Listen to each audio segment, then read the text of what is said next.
नमस्कार, आपका स्वागत है। भगवान श्री कृष्ण कहते हैं, स्नान मनुष्य के शरीर को पवित्र करने वाला सर्वोत्तम कार्य है। स्नान करने से तन की शुद्धि तो होती ही है, साथ ही स्नान करने वाले मनुष्य के पास बुरी शक्तियां कभी नहीं आती है। हमारे सभी प्राचीन ग्रंथों में स्नान को बहुत ही अधिक महत्व दिया गया है। जो भी मनुष्य रोज स्नान करता है उस पर देवी लक्ष्मी सदैव ही प्रसन्न रहती है। स्वयं के शरीर को स्वच्छ रखने वालों पर शनिदेव कभी कुदृष्टि नहीं डालते हैं, लेकिन जो लोग स्नान नहीं करते हैं, दांतों को गंदा रखते हैं, मैले कपड़े पहनते हैं, ऐसे लोगों पर शनिदेव की कुदृष्टि सदैव ही बनी रहती है। एक बार जब गरुड़ जी ने भगवान श्री कृष्ण से स्नान के महत्व के बारे में पूछा, तब भगवान श्री कृष्ण ने गरुड़ जी को स्नान के विषय में बहुत ही महत्वपूर्ण बातों के बारे में बताया है, जो प्रत्येक मनुष्य को अवश्य ही जान लेना चाहिए। क्योंकि आजकल की भागदौड़ की जिंदगी में हम कई बार स्वयं की स्वच्छता का ध्यान नहीं रखते हैं, पर धर्म शास्त्रों के अनुसार ऐसा करने से आप अपनी जिंदगी से सुख, धन और वैभव को दूर करते जाते हैं। भगवान श्री कृष्ण ने स्नान के कई प्रकार, स्नान के लिए उचित समय और स्नान न करने से मिलने वाले अशुभ फलों के बारे में बताया है। शास्त्रों के अनुसार स्वच्छता का संबंध माँ लक्ष्मी से होता है। केवल घर की या आंगन की स्वच्छता ही नहीं, बल्कि मनुष्य को स्वयं के देह की स्वच्छता का भी ख्याल रखना चाहिए। तो आइए जान लेते हैं भगवान श्री कृष्ण के अनुसार मनुष्य को स्नान क्यों करना चाहिए। भगवान श्री कृष्ण कहते हैं, स्नान के लिए सर्वोत्तम समय ब्रह्म मुहूर्त होता है।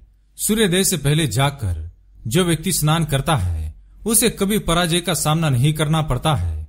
ऐसे मनुष्य की सदैव ही उन्नति होती है।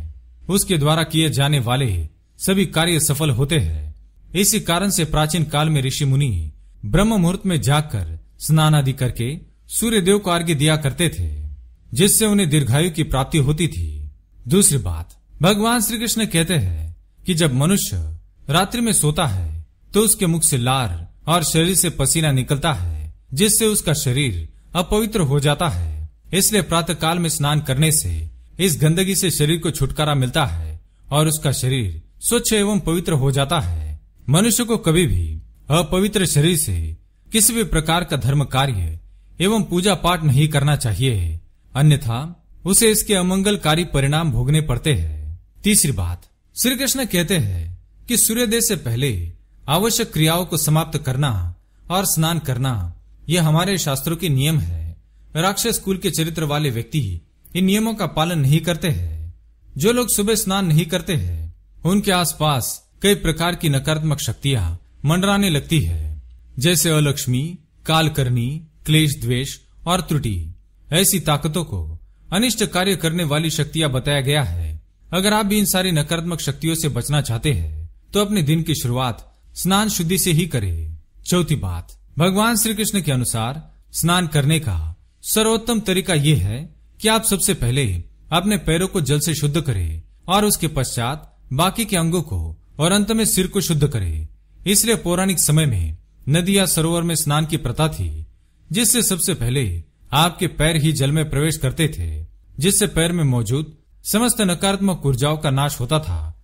इस तरीके से स्नान करने को न सिर्फ धार्मिक दृष्टि से बल्कि वैज्ञानिक दृष्टि से भी सर्वोत्तम माना गया है। स्नान करने के कई सारे प्रकार धर्म ग्रंथों में बताए गए हैं। सबसे पहला है कायिक स्नान।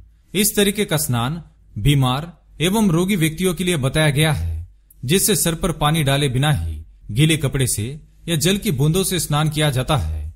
दूसरा है वरुण स्नान। वरुण स्नान नदी, सरोवर या किसी पवित्र स्थान के कुंड में डुबकी लगाकर किया जाता है। तीसरा है दिव्य स्नान। जो व्यक्ति सूर्य की किरणों के साथ जल में प्रवेश करके स्नान करता है उन्हें दिव्य स्नान कहा जाता है। वायव्य स्नान, गोमूत्र छिड़क कर किए जाने वाले पवित्र स्नान को वायव्य स्नान कहा जाता है। इस स्नान को मुक्ति प्रदान करने वाला स्नान कहा गया है। पांचवा है भस्म स्नान। इस स्नान को अघोरी या पौराणिक ऋषियों द्वारा किया जाता है। शरीर पर भस्म लगाकर पवित्र जल में डुबकी लगाने को भस्म स्नान कहा जाता है। श्री कृष्ण के अनुसार जो भी व्यक्ति प्रतिदिन स्नान करके स्वच्छ वस्त्र धारण कर सूर्य देव की और पितरों की व ईश्वर की आराधना करते हैं, उसे जीवन में धन के साथ साथ यश की भी प्राप्ति अवश्य होती है। किंतु भगवान श्री कृष्ण के अनुसार ग्रहण काल में कभी स्नान नहीं करना चाहिए, खासकर स्त्रियों को और गर्भवती स्त्रियों को ग्रहण काल में कभी स्नान नहीं करना चाहिए, क्योंकि ग्रहण काल में जल अपवित्र हो जाता है। ऐसे जल में स्नान करने पर अशुभ और अमंगल होता है, किंतु जल में तुलसी पत्र डालकर स्नान किया जाए तो उस जल के नकारात्मक प्रभाव का नाश होता है और हमें अशुभ फलों का सामना करना नहीं पड़ता है। तो इस प्रकार से भगवान श्री कृष्ण ने मनुष्य को स्नान करने की विधि बताई है। अगर ये वीडियो आपको पसंद आया तो इसे लाइक करें, कमेंट में जय श्री कृष्ण अवश्य लिखें, साथ ही चैनल को सब्सक्राइब करें। धन्यवाद।